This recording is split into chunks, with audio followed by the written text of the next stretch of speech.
14 जवान घायल भी हुए थे। 3 की हालत गंभीर बनी हुई है। घायल जवानों का रायपुर में इलाज चल रहा है। बस में सवार 27 जवान आईडी की चपेट में आ गए थे, तो इस दौरान यह हादसा हो गया। 14 जवान घायल हुए हैं, वहीं 3 की हालत गंभीर बनी हुई है।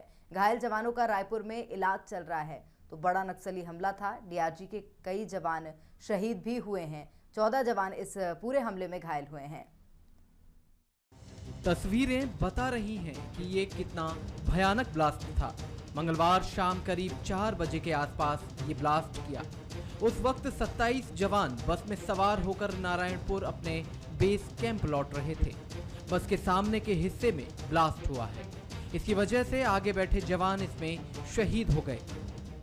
3 आईडी ब्लास्ट हुए और 3 आईडी ब्लास्ट के अंदर जो एक हमारी जिस गाड़ी में जा रहे थे उसका जो फ्रंटल पार्ट ने इम्पैक्ट लिया उसका बस में, और उसमें तत्काल एक ड्राइवर और 2 जवान उसी समय शहीद हो गए। और जब बाद में 2 जवानों को घायल अवस्था में अस्पताल लाया गया नारायणपुर में, तो वहाँ 2 जवानों की शहादत और हुई। दरअसल सुरक्षा बलों को बड़ी संख्या में नक्सलियों के इकट्ठा होने की सूचना मिली थी। इसी के बाद डीआरजी की टीम को ऑपरेशन के लिए भेजा गया था। 2 दिन तक जंगल में रहने के बाद जवान सुरक्षित कीड़ामेटा के कैंप में वापस लौट आए थे।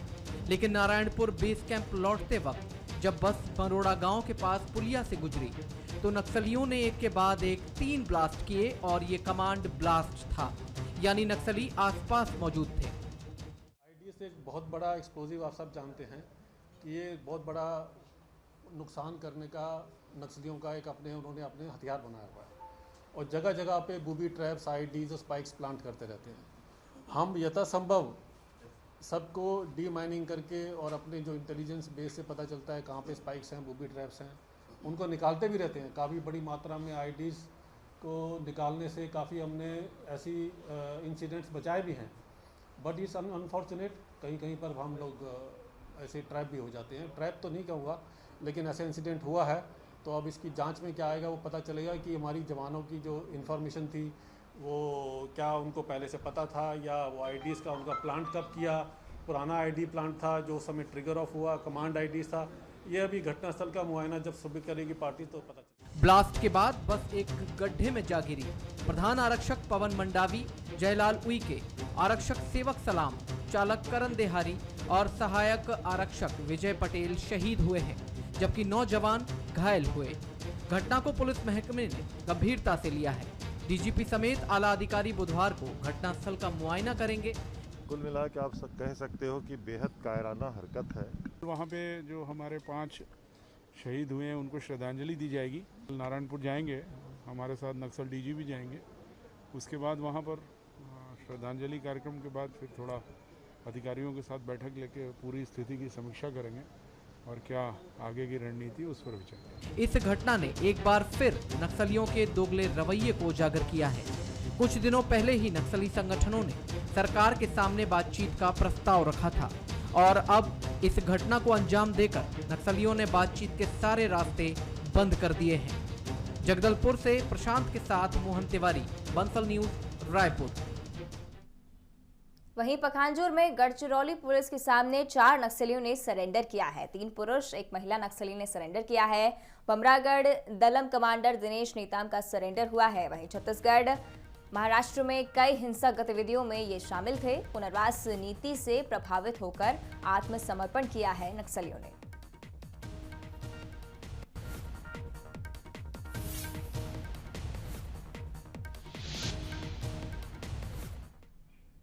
और बिलासपुर की बात कर लेते हैं। नाबालिग छात्र के सुसाइड मामले में नया मोड़ आ गया है। पुलिस ने छात्र की महिला टीचर को गिरफ्तार किया है।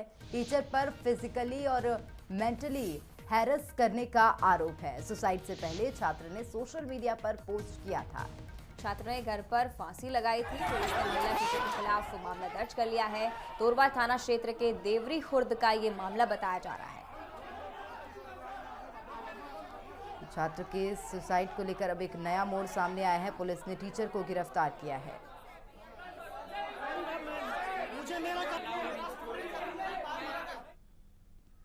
वहीं रायपुर में चाकूबाजी की बढ़ती घटनाओं के बीच पुलिस ने ऑनलाइन तरीके से चाकू खरीदने वालों के खिलाफ अभियान शुरू किया था।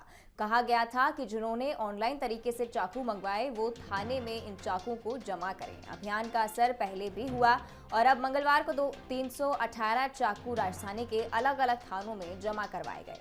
खास बात यह है कि इनमें 119 नाबालिग हैं जिन्होंने परिजन से छुपकर ऑनलाइन तरीके से चाकू मंगवाए। पुलिस ने जब परिजन को जानकारी दी तो वो भी हैरान रह गए। जिन्होंने भी ऑनलाइन ऑर्डर पर चाकू खरीदे उनसे लिखित में जानकारी ली जा रही है कि आखिरकार उन्होंने चाकू क्यों खरीदा। आपको बता दें कि रायपुर में चाकूबाजी की घटनाएं हुई जिसमें जांच में ये खुलासा हुआ कि ऑनलाइन ऑर्डर पर चाकू मंगाए गए थे। इसी के बाद पुलिस ने ये अभियान शुरू किया था। रायपुर शहर में पिछले 2-3 वर्षों से धारदार हथियार से मौतों की घटनाएं हुई थी और रिसेंटली भी 1-2 घटनाएं हुई हैं जिसमें नाबालिग बच्चों के द्वारा धारदार हथियार से आपस में मारपीट की गई और बाद में किसी की मौत हुई है। इसको ध्यान में रखते हुए वरिष्ठ पुलिस अधीक्षक महोदय के द्वारा निर्देशित किया गया था कि इस प्रकार के बटनदार चाकू या धारदार हथियार लेकर घूमने वाले पर सख्ती से कार्रवाई की जाए। हमने सोशल साइट्स जो ऑनलाइन धारदार हथियार और बटनदार चाकू अवेलेबल कराते हैं उनको पत्र लिखा था। इसी तारतम्य में हमको फ्लिपकार्ट कंपनी ने 2020 के आंकड़े दिए थे। लगभग 800 लोगों के इसमें नाम थे जिसमें 298 दिगर जिलों के हैं और 502 रायपुर जिले के ऐसे लोग थे जो बटनदार चाकू खरीदे थे। इनके लिए हम तस्दीकी अभियान हमने चलाया हुआ है। छत्तीसगढ़ में नक्सल प्रभावित इलाकों में सरकारी योजनाओं का लाभ नहीं मिलने का मामला अब तूल पकड़ता जा रहा है। नक्सल हिंसा से प्रभावित 100 से ज्यादा परिवार राजधानी रायपुर में अनिश्चितकालीन धरने पर बैठ गए। परिवारों की मांग है कि नक्सल हिंसा में मारे गए लोगों के परिवार के सदस्यों को अनुकंपा नियुक्ति और नक्सल समर्पण नीति के तहत नौकरी दी जाए। लोगों से बातचीत की संवाददाता मोहन तिवारी ने। छत्तीसगढ़ में नक्सलवाद एक बड़ी समस्या है और इससे पीड़ित लोगों ने अब अपना झंडा बुलंद कर दिया है और राजधानी में उनका प्रदर्शन हमें देखने को मिल रहा है।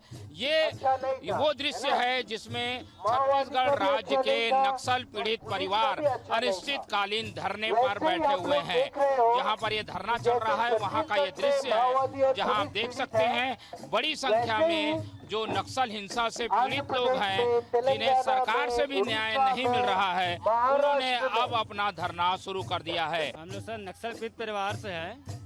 छत्तीसगढ़ शासन और केंद्र शासन द्वारा सन 2004 में नक्सल पीड़ित पुनर्वास कार्य योजना बनाया गया है। योजना के तहत नक्सल हिंसा से पीड़ित परिवार को शासकीय नौकरी, आर्थिक सहायता राशि, मकान और बस पास, बच्चों को पढ़ाई के लिए 7 तिथि से बहुत सारी सुविधा देने का ऐसा, लेकिन छत्तीसगढ़ शासन द्वारा 2004 से लेके 2020 से सिर्फ हर 2-3 साल में उसको संशोधन करके पैसा बढ़ा रहा है। अभी सर 2015 में लगभग संशोधन करने के बाद 5 लाख रुपए आर्थिक सहायता और शासकीय नौकरी देने का प्रावधान है।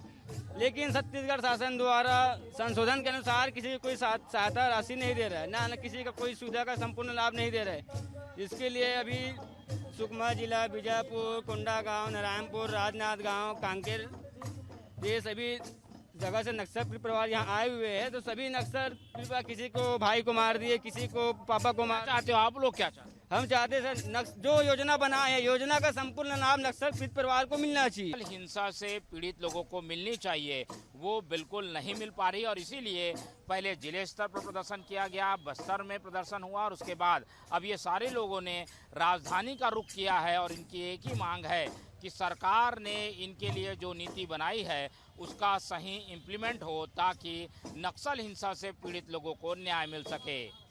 कैमरामैन दीपक साहू के साथ मोहन तिवारी, बंसल न्यूज, रायपुर। छत्तीसगढ़ में कोरोना ने साल के सारे रिकॉर्ड तोड़ दिए हैं। 24 घंटे में कोरोना के 1910 नए केस सामने आए हैं। वहीं 20 लोगों की मौत भी हो गई है। बात करें दुर्ग की तो दुर्ग में संक्रमण ने सारे रिकॉर्ड तोड़ दिए हैं। 691 पॉजिटिव केस सामने आए हैं। वहीं राजधानी रायपुर में 507 नए मामले सामने आए हैं। और बड़ी बात यह है कि बिलासपुर में भी अब जो आंकड़ा है वो रोजाना 100 से ज्यादा चला गया है। 117 मरीज बिलासपुर से सामने आए हैं। राजनांदगांव में 98 पॉजिटिव केस मिले हैं। प्रदेश में कोरोना के 10,000 से ज्यादा एक्टिव केस हैं।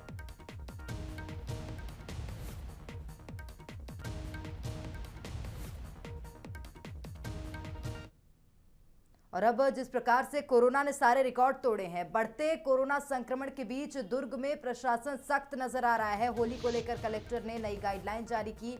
होली मिलन समारोह पर अब रोक लगी है, तो रैली, जुलूस, प्रदर्शन, सामाजिक और राजनीतिक आयोजन पर भी रोक लगाई गई।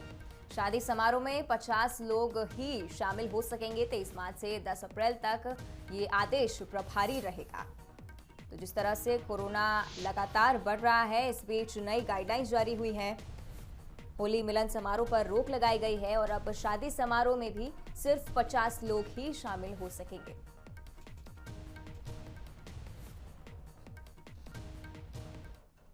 वहीं कोरोना वैक्सीनेशन को लेकर भारत सरकार ने बड़ा फैसला लिया है। देश में 1 अप्रैल से वैक्सीनेशन का दायरा बढ़ाया जा रहा है। 45 साल से अधिक उम्र वाले हर व्यक्ति को कोरोना की वैक्सीन लग पाएगी। केंद्रीय मंत्री प्रकाश जावड़ेकर ने प्रेस कॉन्फ्रेंस में ऐलान किया कि लोगों को सिर्फ अपना रजिस्ट्रेशन कराना होगा और आसानी से सरकारी प्राइवेट सेंटर्स पर वैक्सीन मिल पाएगी। तो आपको बता दें कि अभी तक देश में स्वास्थ्य कर्मियों, कोरोना वॉरियर्स के साथ 60 साल से अधिक उम्र वाले, 45 साल से अधिक उम्र वाले गंभीर बीमारी से पीड़ित लोगों को वैक्सीन लगाई जा रही थी। चर्चा हुई और विशेषज्ञों की सलाह, टास्क फोर्स का सलाह और वैज्ञानिक आधार पर 2 फैसले किए गए।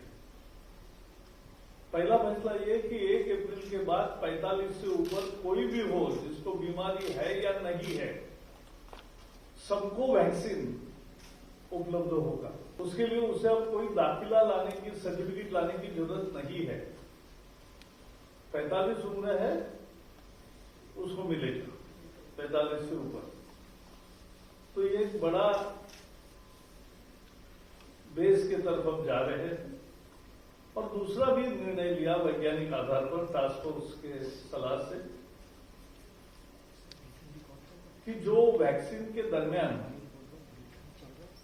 ये पहले बताया था कि पहले डोज के बाद 4 या 6 सप्ताह में ही वैक्सीन लेना चाहिए, दूसरा डोज। लेकिन अब वैज्ञानिकों ने पाया है कि कोविशील्ड का डोज 4 से 8 सप्ताह के दरमियान लेना ठीक है, यानी 8 सप्ताह तक उसका अंतर बढ़ा सकते, उसका लाभ भी है। केंद्र से समय पर वैक्सीन नहीं भेजने के चलते बिलासपुर में कोविशील्ड और कोवैक्सीन की कुल 8000 वैक्सीन बची हैं। वैक्सीन की कमी के चलते केवल 2 दिन ही वैक्सीनेशन हो सकता है और यदि समय पर वैक्सीन की खेप नहीं पहुंची तो टीकाकरण ठप पड़ जाएगा। वहीं वैक्सीन की कमी को देखते हुए 1 लाख वैक्सीन की मांग केंद्र को भेजी गई है। इधर जिले के मुख्य कोल्ड चेन में 4060 कोवैक्सीन और 3940 कोविशील्ड का डोज बचा हुआ है।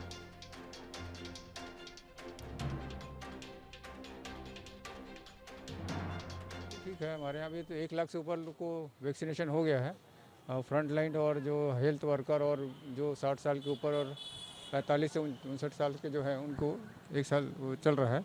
अभी हमारे पास कोविशील्ड की वैक्सीन कम हो गई है, 35,000 डोज पर बचे हैं। जो सेकेंड डोज हम लगा रहे हैं उसको बस। और कोवैक्सीन सिम्स में लग रहा है, 1000 डोज है हमारे पास, तो चल रहा है वो। वहीं बिलासपुर में करीब 50 कोरोना पॉजिटिव मरीज लापता हो गए हैं। ये बात सुनने में भले ही अजीब लगे, लेकिन स्वास्थ्य विभाग की लापरवाही से ऐसा हुआ है। दरअसल तेजी से बढ़ते संक्रमण पर लगाम लगाने और अधिक से अधिक मरीजों को ट्रेस करने के लिए स्वास्थ्य विभाग ने टेस्टिंग का दायरा बढ़ाया, लेकिन जांच के दौरान कई लोगों के मोबाइल नंबर और एड्रेस गलत लिख दिए गए। अब आलम यह है कि रिपोर्ट पॉजिटिव आने के बाद स्वास्थ्य विभाग की टीम कई संक्रमितों को नहीं ढूंढ पा रही है। जानकारी के मुताबिक 3 मार्च तक ऐसे मरीजों की संख्या 21 थी, लेकिन अब 50 तक पहुंच गई है। स्वास्थ्य विभाग ने इन संक्रमितों को तलाशने पुलिस को लिस्ट सौंपी है।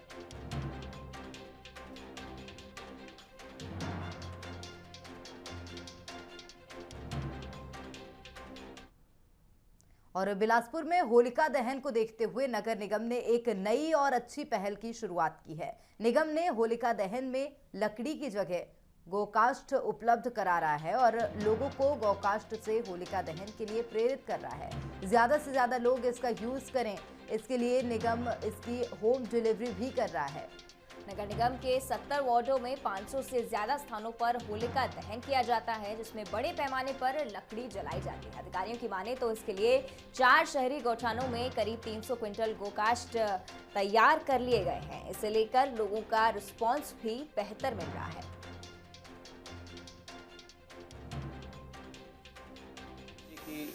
मंशा रही है कि जो गोपालक हैं, पशुपालक हैं, उनको गोधन न्याय योजना के तहत उनके गोबर की खरीदी करके उनको आवश्यक राशि मिल सके।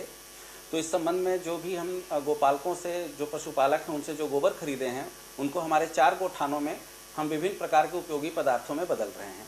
जिस प्रकार से दिवाली में हमने दिए बनाए और मूर्तियाँ बनाई, उस तरीके से अभी होली को देखते हुए हम काफ़ी संख्या में गोकाष्ठ बना रहे हैं, काफ़ी मात्रा में। तो नगरवासियों से अपील है कि उस गोकाष्ठ को खरीदें, ज़्यादा से ज़्यादा होलिका दहन में उपयोग करें, लकड़ी से दूर रहें। इस तरीके से पर्यावरण को भी बचाएंगे तथा गोधन न्याय योजना की सफलता में भी सहयोग मिलेगी। असम में चुनाव प्रचार उफान पर है। वहीं बीजेपी ने बघेल के सामने रमन सिंह को उतारा है, तो सीएम भूपेश असम की जनता को जहां छत्तीसगढ़ फॉर्मूला बता रहे हैं, वहीं रमन सिंह काउंटर में सीएम भूपेश के मॉडल पर अटैक करने के लिए तैयार हैं। देखिए खास रिपोर्ट। असम में चुनाव प्रचार उफान पर है। इस चुनाव का असर छत्तीसगढ़ की राजनीति में भी दिख रहा है। दरअसल मुख्यमंत्री भूपेश बघेल और कांग्रेस की टीम असम में छत्तीसगढ़ फार्मूले को लेकर चुनाव प्रचार में लगी हुई है। इसी को काउंटर करने के लिए अब पूर्व सीएम रमन सिंह भी असम पहुंच गए हैं। उनके इस दौरे पर छत्तीसगढ़ कांग्रेस ने निशाना साधा है। कांग्रेस ने ट्वीट कर कहा कि रमन सिंह असम जा रहे हैं, वहां बीजेपी में काफ़ी गुटबाजी है, उन्हें वहां प्रचार के लिए ना बुलाया जाए। वहीं मुख्यमंत्री के सलाहकार विनोद वर्मा ने भी रमन सिंह पर तंज कसा है। ट्वीट कर उन्होंने कहा, बुरी तरह से बदनाम होने के बाद हारा हुआ प्यादा छत्तीसगढ़ से आकर असम में जीतने के नुस्खे बताएगा।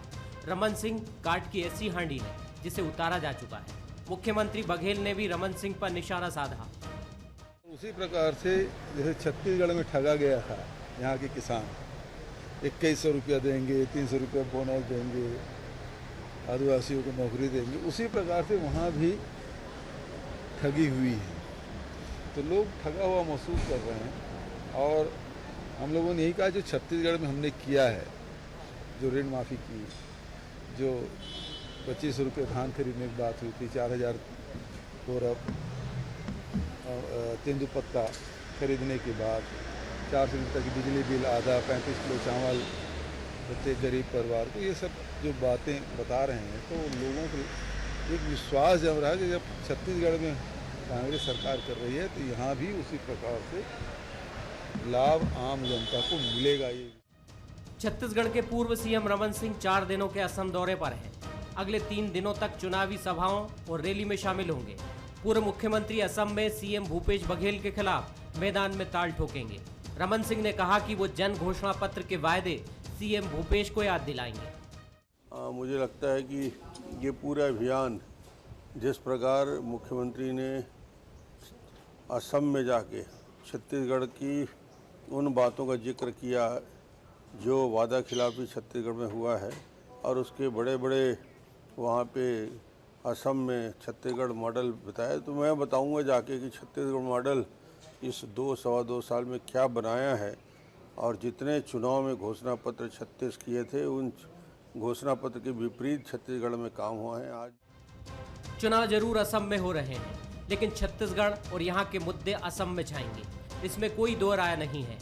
दोनों ही दल एक दूसरे को उनके किए वादे की याद असम में दिलाते नजर आएंगे, जो अपने आप में दिलचस्प होगा। अभिषेक शुक्ल, बंसल न्यूज, रायपुर।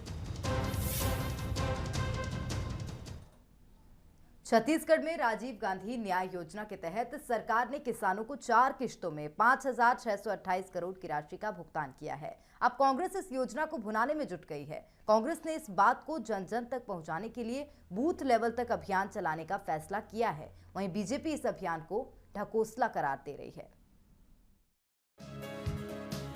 छत्तीसगढ़ की भूपेश सरकार ने किसानों को 4 किस्त में राजीव गांधी योजना का लाभ देने का फैसला लिया था।